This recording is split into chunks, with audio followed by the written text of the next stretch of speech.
வணக்கம் நண்பர்களே, எல்லாம் எப்படி இருக்கீங்க? இது எப்படி ஃபிட்னஸ் நான் இன்றைக்கி எதை பற்றி பேச போகிறோன்னா, தமிழில் பார்த்துருப்பீங்க.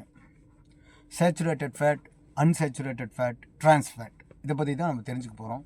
இது எது நல்லது, எது கெட்டது, எது எடுக்கலாம், எது எடுக்க வேண்டாம் அப்படிங்கிறத பற்றி தான் நம்ம இன்றைக்கி பேச போகிறோம்.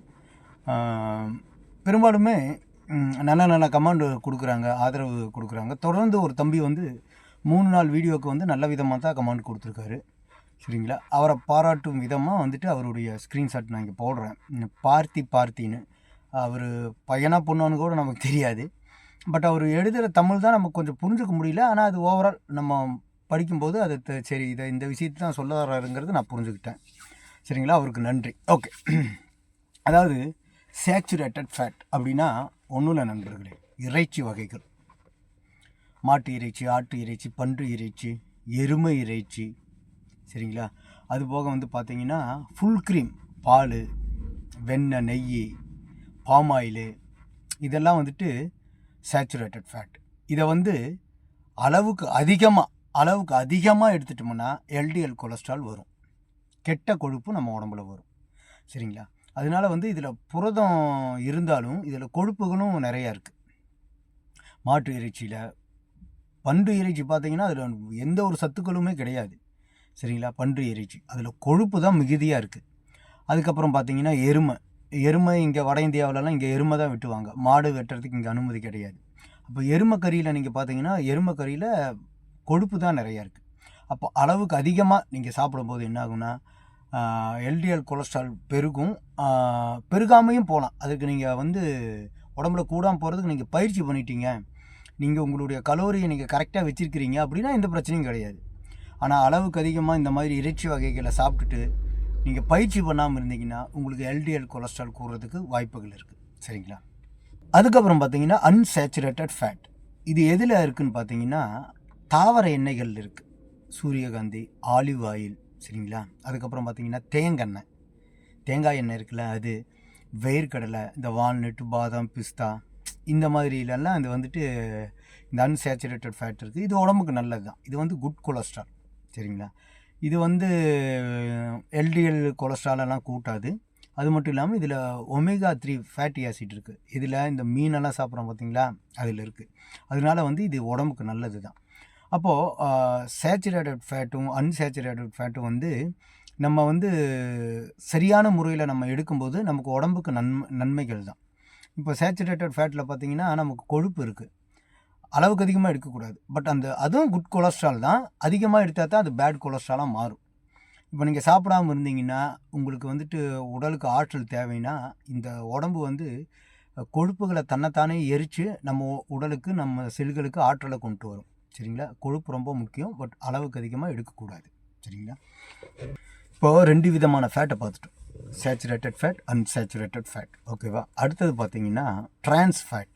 இது என்னையா ட்ரான்ஸ் ஃபேட்டுன்னா பதப்படுத்தப்பட்ட எல்லா உணவுகளுமே வந்து ட்ரான்ஸ் ஃபேட் தான்.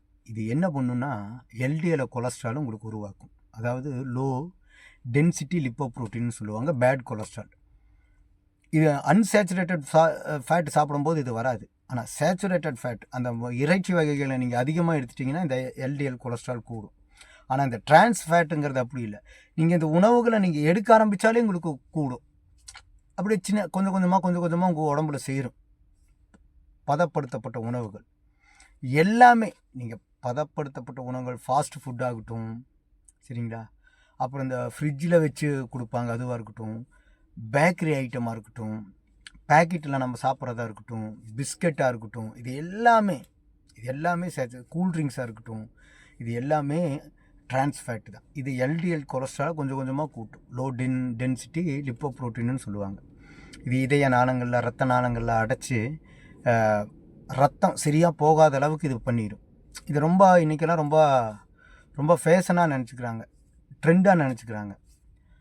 ஃப்ரெஞ்சு ஃப்ரையா, கிழங்கு நல்லது தான், பட் அது அந்த மாதிரி சாப்பிடும்போது அது ட்ரான்ஸ் ஃபேட்டை உருவாக்கும். அது மட்டும் இல்லாமல் எண்ணெய்களை பலமுறை பயன்படுத்தும் போது, ஒரு எண்ணெயை 1 அல்லது 2 முறைக்கு மேலே பயன்படுத்தக்கூடாது. அதை நீங்கள் தொடர்ந்து சூடு பண்ணும்போது, தொடர்ந்து நீங்கள் பயன்படுத்தும் போது உங்களுக்கு ட்ரான்ஸ் ஃபேட் வரதுக்கு உண்டான வாய்ப்புகள் அதிகமாக இருக்குது. குறைவில் அதிகமாகவே இருக்குது. சரிங்களா?